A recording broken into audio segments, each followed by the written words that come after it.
আসসালামু আলাইকুম, কেমন আছেন সবাই? আজ আপনাদের সাথে শেয়ার করব ইলিশ মাছ দিয়ে নারকেল সরিষার রেসিপিটি। প্রথমে আমি সরিষা দিয়ে দিচ্ছি মাছের ভিতরে।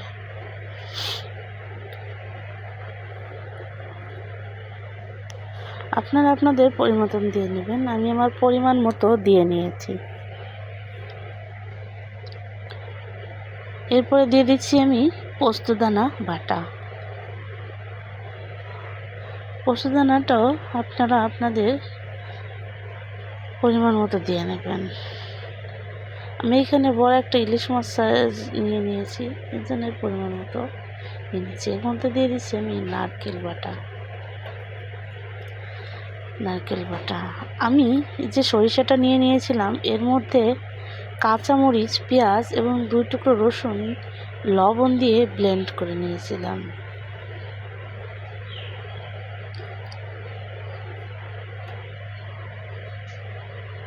আমি এখানে প্রায় একটা নারকেল পুরোটাই ব্যবহার করেছি। এর মধ্যে দিয়ে দিব এখন, যেহেতু আমি এর আগে কাঁচামরিচ নিয়ে নিয়েছি ব্লেন্ডার করে, এই জন্য আমি পরিমাণ মতো একটু গুঁড়ো মরিচ দিয়ে দিলাম কালারটা সুন্দর হওয়ার জন্য, এবং পরিমাণ মতো দিয়ে দিলাম হলুদের গুঁড়ো।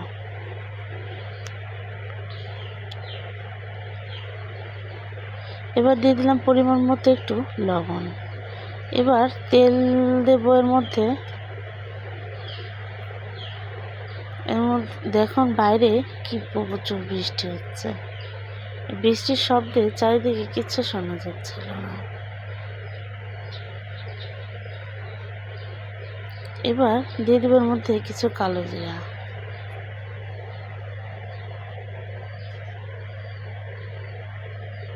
এবার দিয়ে দিলাম পরিমাণ মতো তেলটা দিয়ে আমি এবার এটাকে সুন্দর করে মাখিয়ে নেব।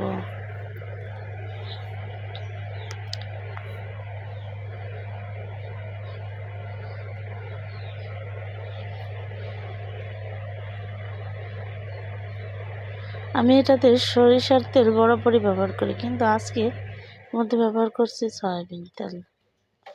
মাখানোর পর দেখুন কি সুন্দর একটা কালার এসে গেছে।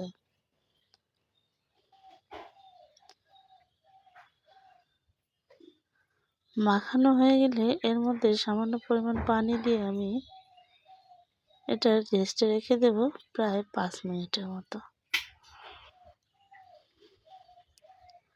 আমার মাখানো প্রায় শেষ। দেখুন কেমন তেলগুলো পরিবেশে এসেছে।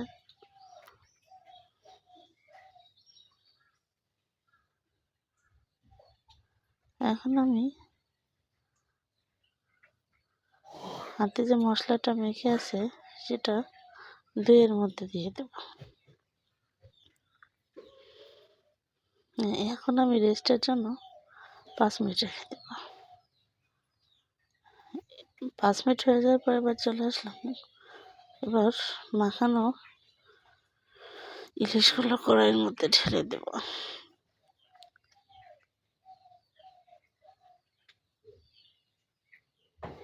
কড়াইয়ের মধ্যে ঢেলে দেওয়ার পরে যে বোলটার মধ্যে আমি মাখিয়েছিলাম এটা ধুয়ে কিছুটা পরিমাণ পানি এর মধ্যে দিয়ে দেব।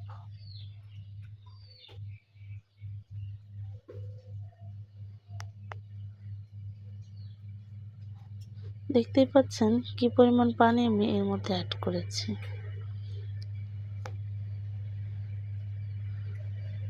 আমি যেহেতু তরকারিটা মাখা করব এই জন্য আর বেশি পানি এর মধ্যে ব্যবহার করিনি।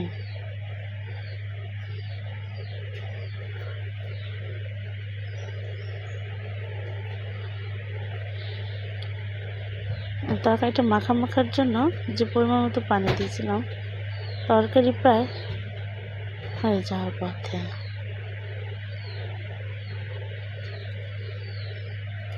আপনারা চাইলে এই রেসিপিটি ট্রাই করে দেখতে পারেন।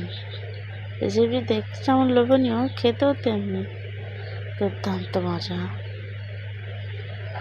আপনারা একবার হলেও এই রেসিপিটি ট্রাই করে দেখবেন।